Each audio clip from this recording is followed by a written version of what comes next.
आप सभी छात्रों, छात्राओं एवं शिक्षक मित्रों का स्वागत करता हूं।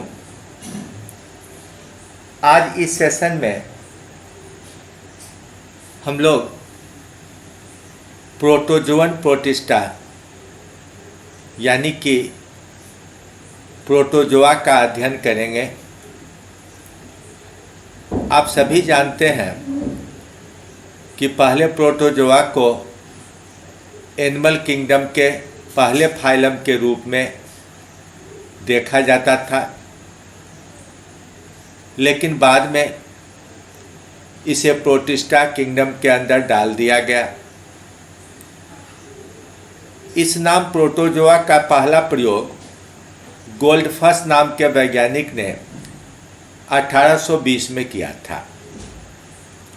उन्होंने इस नाम का उपयोग उन सभी जंतुओं के लिए किया था जिसमें सेल लेवल ऑर्गेनाइजेशन होता है, अर्थात टिश्यू नहीं पाया जाता है। इसलिए उन्होंने स्पॉन्ज और जेली फिशेज को भी प्रोटिस्टा नाम दिया था, प्रोटोजोआ नाम दिया था। बाद में सीबोल्ड नाम के वैज्ञानिक ने इसे सिर्फ यूनिसेलुलर एनिमल लाइक फॉर्म के लिए सीमित कर दिया। उनका मानना था कि प्रोटोजोआ का अर्थ ही होता है सबसे प्रारंभिक एनिमल। तो एनिमल किंगडम का प्रारंभ एक सेल वाले प्राणी से होगा, इसलिए जो यूनिसेलुलर हैं वे ही प्रोटोजोआ कहलाएंगे। बाद में हिकेल ने जब यूनिसेलुलर्स के लिए प्रोटिस्टा और प्रोटोक्टिस्टा नाम का उपयोग किया तो उनके इस दिए गए नाम को, प्रोटिस्टा नाम को, बाद के वैज्ञानिकों ने भी, कोपलैंड ने भी, उसके बाद 5 किंगडम क्लासिफिकेशन आया, 6 किंगडम भी आया, सब लोगों ने इस प्रोटिस्टा नाम को स्वीकार किया। इसलिए प्रोटोजोआ जो एनिमल फाइलम था अब वह प्रोटिस्टा का एक सदस्य है। प्रोटोजोआ आमतौर से अलग अलग रहता है, एक दूसरे से दूर दूर स्वतंत्र, लेकिन कभी कभी यह कॉलोनी भी बना लेता है, जैसे वॉल्वॉक्स और प्रोटेरोस्पोंजिया में। वॉल्वॉक्स का कॉलोनी एकदम गोल और प्रोटेरोस्पोंजिया का कॉलोनी में बहुत सारा स्लाइम यानी लसलसा पदार्थ की सतह पर ये बिखरे हुए सेल्स होते हैं, तो ये थोड़ा इरेगुलर लगता है। अब अकेले एक ऑर्गेनिज्म को देखें तो वे लगभग गोल यानी रेडियल सिमेट्री वाले, लंबे बाइलेटरल सिमेट्री वाले या टेढ़े मेढ़े एसिमेट्रिकल शेप वाले भी हो सकते हैं। अब अधिकांश प्रोटोजोआ बहुत ही सूक्ष्म 100 माइक्रोमीटर आकार से कम के होते हैं, इसलिए बिना माइक्रोस्कोप के इन्हें देखा नहीं जा सकता है। लगभग 50,000 स्पीशीज प्रकृति में है, लेकिन सभी को देखा नहीं जा सका है। इससे बड़े आकार के बहुत कम प्रोटोजोआ होते हैं, जैसे कि सामान्य पैरामीशियम काउडेटम 250 से 270 माइक्रोमीटर लंबाई का है। अमीबा प्रोटियस जो सबसे बड़ा अमीबा है, जाइंट अमीबा है, यानी दानवी आकार का जाइगेंटिक अमीबा है, 500 से 600 माइक्रोमीटर का होता है। इसका एक रिश्तेदार लेकिन अलग जीनस है पेलोमिक्सा। पहले इसे कैओस कहा जाता था।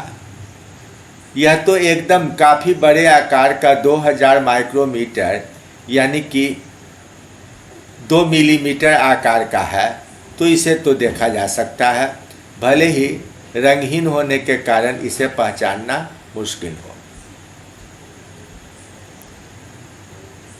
अब प्रोटोजोआ में 3 तरह के अंग हैं जिनकी मदद से यह अपना प्रचलन करता है, लोकोमोशन करता है।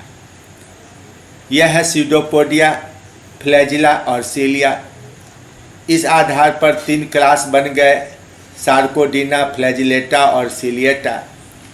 लेकिन ऐसा भी एक जंतु समूह है जिसमें तीनों में कोई अंग नहीं है, तो उसको स्पोरोजोआ नाम दिया गया है। अब सीलिया और फ्लैजिला के आकार में काफ़ी अंतर है। सीलिया बहुत छोटे छोटे और सूक्ष्म होते हैं, माइक्रोस्कोप से भी आसानी से दिखाई नहीं पड़ते हैं। फ्लैजिला काफ़ी लंबे और ओनली एफ्यू संख्या में होते हैं, लेकिन दोनों की उत्पत्ति एक बेसल ग्रेन्यूल से होती है और पूरे धागे की लंबाई में 9 जोड़े परिधि पर पेरिफेरल फाइबर्स और 2 सेंट्रल फाइबर्स, बीच में फाइबर्स पाए जाते हैं। इसके विपरीत सीडोपोडिया प्लाज्मा मेम्ब्रेन का बाहर के तरफ फैलाव है, जिसमें प्रोटोप्लाज्म बहकर घुस जाता है। इसे अंदर से सहारा देने के लिए कोई माइक्रोट्यूब्यूल इत्यादि नहीं पाए जाते हैं। इन तीनों अंगों में फ्लैजिला को माना जाता है कि ज़्यादा प्राचीन है, हालांकि इसे प्रमाणित करना बहुत कठिन है। अब पहला सब फाइलम बनाया गया प्लाज्मोड्रोमा। प्लाज्मोड्रोमा के सदस्य का सतह सेल सरफेस लगभग चिकना पाया जाता है। तो सीलिएट को छोड़कर बाकी सभी को, यानी 3 क्लासेज को इसके अंदर रखा गया, सार्कोडीना, फ्लैजिलेटा और स्पोरोजोआ। ये 3 क्लास प्लाज्मोड्रोमा के अंदर है। और दूसरा सब फाइलम है सीलियोफोरा, जिसके अंदर अब एकमात्र क्लास सीलिएटा रखा गया है।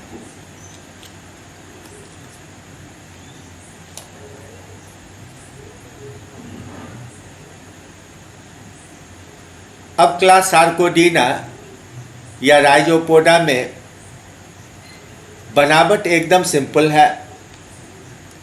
सेल की सतह से पतले पतले लंबे लंबे उभार के रूप में पैर जैसी रचना बनते सिकुड़ते रहता है, यानी ये अस्थायी होता है, किसी किसी में ये परमानेंट है।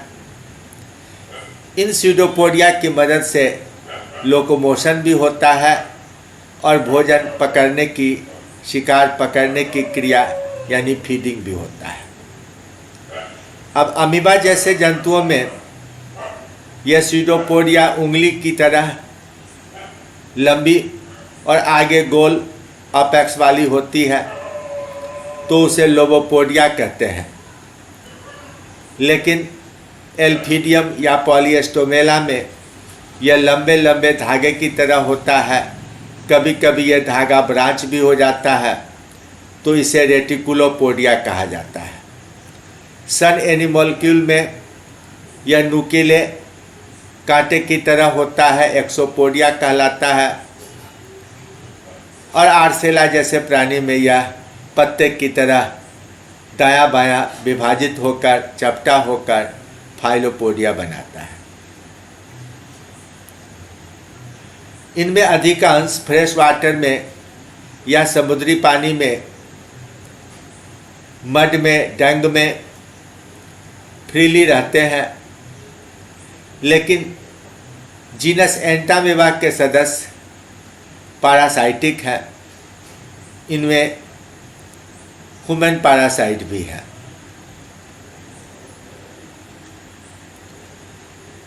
अब जो फ्रेश वाटर में स्वतंत्र रूप से पाया जाता है, उसमें लगातार पानी अंदर सेल में जाते रहता है।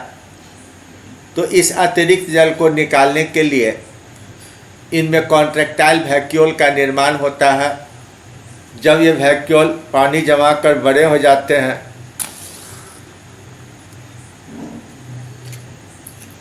तो ये सतह पर फटकर अतिरिक्त पानी को बाहर निकाल देते हैं।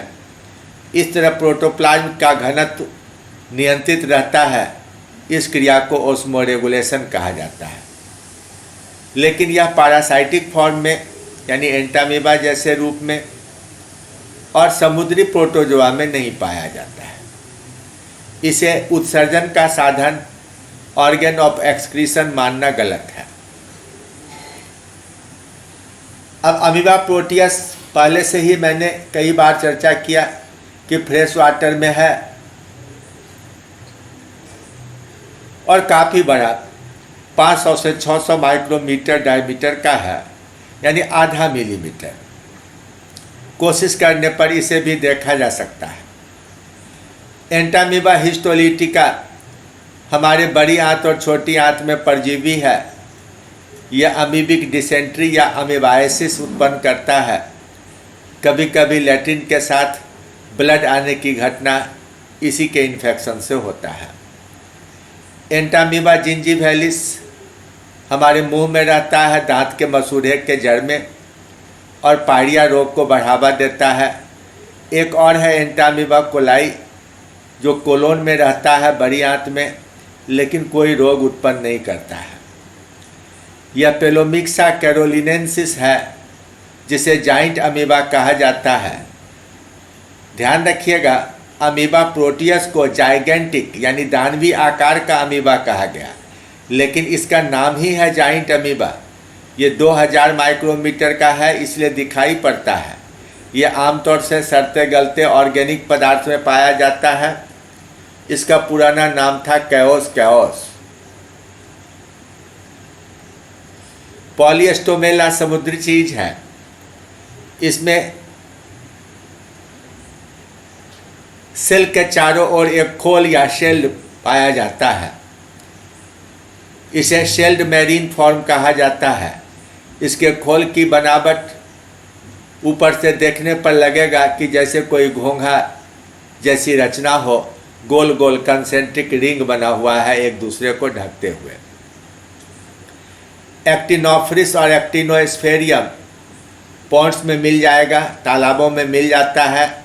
इसकी सतह से लंबे लंबे न्यूक्लियर सूडोपोडिया निकलते हैं, इसलिए इसे छोटा सा सूक्ष्म सूर्य जैसा चीज सन एनिमलक्यूल कहा गया। ओपेलिना बड़ा इंटरेस्टिंग है। पहले इसे सिलियोफोरा के अंदर रखा गया था। इसकी सतह पर सैकड़ों छोटे छोटे सीलिया जैसी रचना देखी गई थी, लेकिन बाद में पता चला कि यह सीलिया नहीं है। यह बहुत ही महीन स्यूडोपोडिया है, लेकिन सूक्ष्म आकार का है, तो इसलिए इसे अब सार्कोडीना के अंदर लाया गया। इसमें लगभग 40-50 छोटे छोटे न्यूक्लियस पाए जाते हैं, इसलिए बाइनरी फिजन करना हो या स्पोर बनाना हो, न्यूक्लियर डिवीजन की ज़रूरत तुरंत नहीं पड़ती है।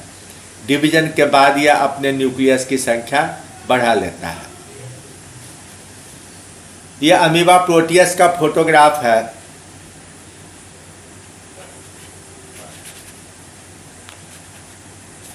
इस फोटोग्राफ में सामने की ओर आप उंगली जैसा उभार देखते हैं। इधर एकदम आपकी उंगली की तरह भोथरा छोड़ वाला है, यानी यह लोबोपोडिया है। इसमें यहाँ पर बड़ा सा न्यूक्लियस है जो रंगहीन दिख रहा है, और पीछे ये छोटा सा कॉन्ट्रैक्टाइल वैक्यूल है। बाकी जो गोल गोल रचनाएं देख रहे हैं आप, ये सब इसके फूड वैक्यूल और वाटर वैक्यूल है।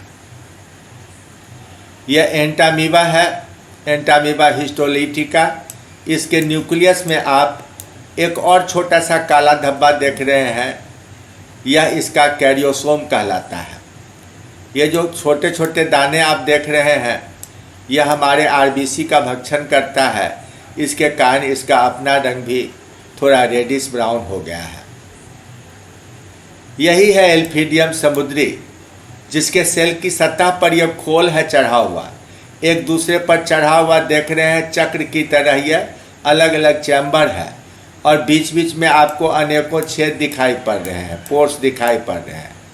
पोर्स के कारण फोरामिनीफेरा नाम रखा गया। फोरामेन का मतलब पोर होता है और इन्हीं फोरामेंस के द्वारा ये लंबे लंबे धागे जैसे सीडोपोडिया यानी रेटिकुलोपोडिया निकल रहे हैं।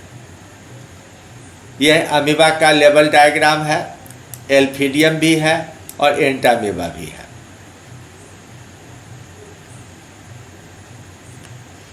अब दूसरा क्लास है फ्लैजिलेटा या मास्टिगोफोरा। इसमें एक या कई खूब लंबे चाबुक जैसे या बाल जैसी रचना पाई जाती है जो दाएं बाएं घूमते रहता है, हिलते रहता है, यानी इसे कोरे की तरफ फटकारा जाता है। इसकी मदद से ये लोकोमोशन करता है और अपने लिए भोजन को छानकर भी खाता है।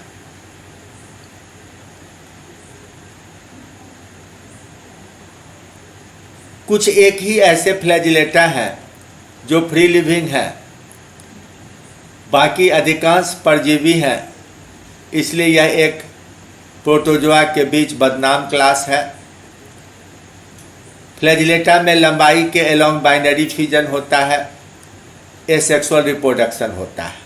इसमें कभी भी सेक्सुअल रिप्रोडक्शन नहीं पाया जाता है। बोडो और कैप्रोमोनास नाम का एनिमल सड़ते गलते ऑर्गेनिक पदार्थ और खासकर लैट्रिन में, तालाब नदी के किनारे लैट्रिन में पाया जाता है। लेशमानिया डोनोवेनी काल ज्वर या काला जार उत्पन्न करने वाला है। ट्राइकोमोनास बक्केलिस पायरिया उत्पन्न कराता है। ट्राइकोमोनास वेजाइनलिस फीमेल का यह कॉमन प्रॉब्लम है ल्यूकोरिया। इसकी उत्पत्ति ट्राइकोमोनास वेजाइनलिस के कारण होता है। ट्रिपेनोसोमा गैम्बियंसी गाम्बिया और अफ्रीका के अन्य देशों में यह स्लीपिंग सिकनेस उत्पन्न करता है। यह एक जानलेवा बुखार है। जियार्डिया इंटेस्टाइनलिस यह डिसेंट्री उत्पन्न करता है। इसके उपचार के लिए 3-4 महीने दवाई खाना जरूरी होता है। प्रोटेरोस्पोंजिया यह फ्री लिविंग है। ऐसा माना जाता है कि यह प्रोटोजोआ और पोरीफेरा के बीच कनेक्टिंग लिंक का काम करता है। यह लेशमानिया का फोटोग्राफ है। ह्यूमन के ब्लड प्लाज्मा और बॉडी फ्लूइड में फ्लैजिलेटेड फॉर्म में यह मिलता है। मास्टिगोटा भी इसे कहा जाता है। यह ट्राइकोमोनास वेजाइनलिस है जो वेजाइना में खुजली उत्पन्न करता है और रंगहीन स्राव की उत्पत्ति कराता है। इससे काफ़ी कमजोरी और कभी कभी इनफर्टिलिटी भी हो सकती है। यह है जियार्डिया। इंटेस्टाइन के पूरे सतह पर दीवार में यह जाकर जुट जाता है। इसमें 4 जोड़ा फ्लैजिला है, 2 आगे और 3 जोड़ा पीछे घूमे हुए। यह पाचन क्रिया को बुरी तरह प्रभावित करता है, इसलिए डिसेंट्री नाम का रोग उत्पन्न करता है। अब स्पोरोजोआ यह भी एक बदनाम क्लास है।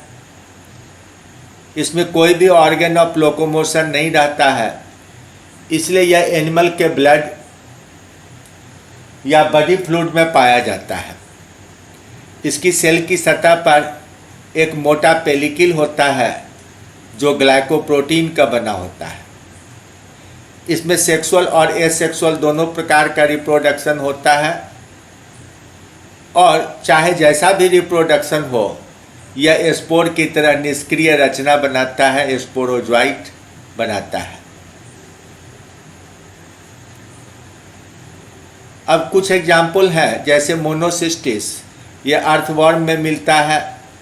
ग्रिगेरिना यह कॉकरोच में मिलता है। बाबेसिया हमारे कैटल में, शिप में, गोट में और जंगली जीवों में भी। कई बार तो यह बाघ जैसे जानवर को, सिंह जैसे जानवर को बीमार बनाकर मार सकता है। तो बाबेसिया एक खतरनाक पैरासाइट है। नोसिमा पूरा नाम है नोसिमा विरिडिस। यह सिल्क मोथ का पैरासाइट है। रेशम के लार्वा में यह डिसेंट्री उत्पन्न करता है और जिससे उसका डेथ हो जाता है, तो रेशम के उत्पादन पर इसका बुरा प्रभाव पड़ता है। अब या तो इनमें सेल की सतह से एब्जॉर्प्शन के द्वारा पोषण मिले, या नहीं तो जब ये किसी सेल के अंदर यानी इंट्रासेलुलर फॉर्म के रूप में होते हैं तो ये स्यूडोपोडिया विकसित कर लेते हैं, अमीबा जैसे हो जाते हैं और फीडिंग कर सकते हैं। आमतौर से इनके दो होस्ट हैं, जैसे मलेरिया पैरासाइट का दो होस्ट है, आदमी प्राइमरी होस्ट और एनोफिलीज, ये दो होस्ट हैं। आदमी में एसेक्सुअल रिप्रोडक्शन होता है और फीमेल एनोफिलीज में सेक्सुअल रिप्रोडक्शन होता है। तो रिप्रोडक्शन की दृष्टि से फीमेल एनोफिलीज को प्राइमरी होस्ट और आदमी को सेकेंडरी होस्ट माना जा सकता है। इसका दो स्पेसीज प्लाज्मोडियम वाइवेक्स और Plasmodium oval benign tertian fever उत्पन्न करता है।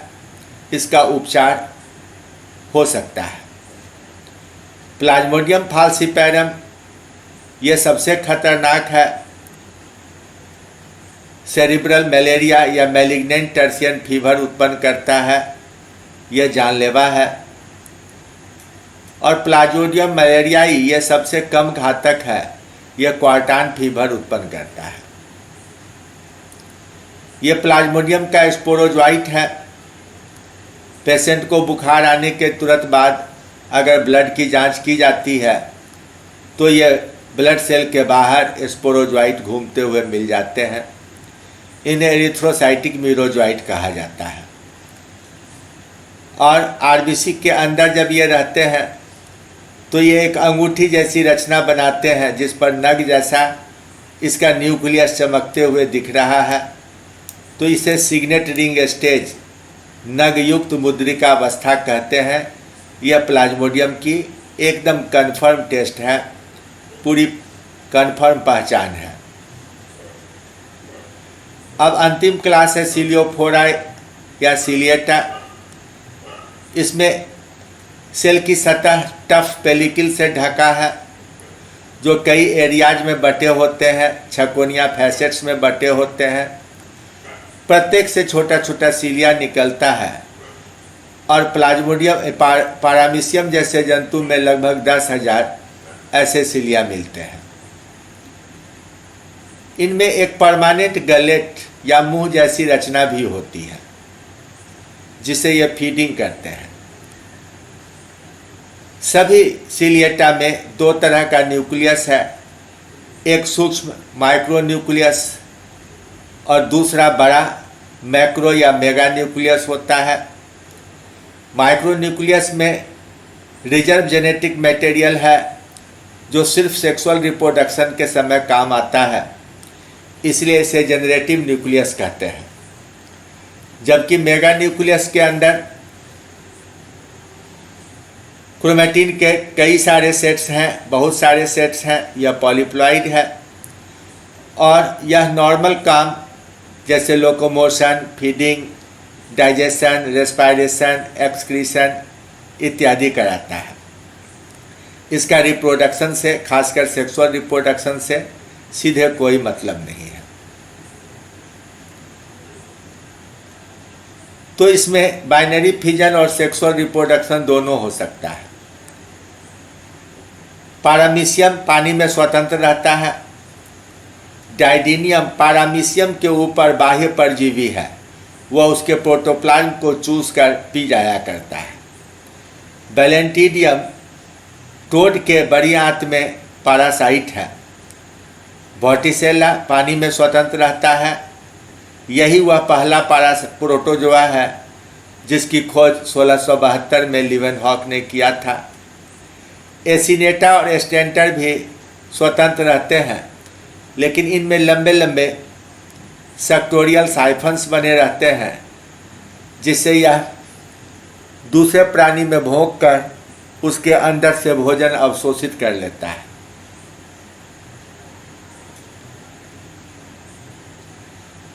ये फोटोग्राफ पैरामीशियम का है।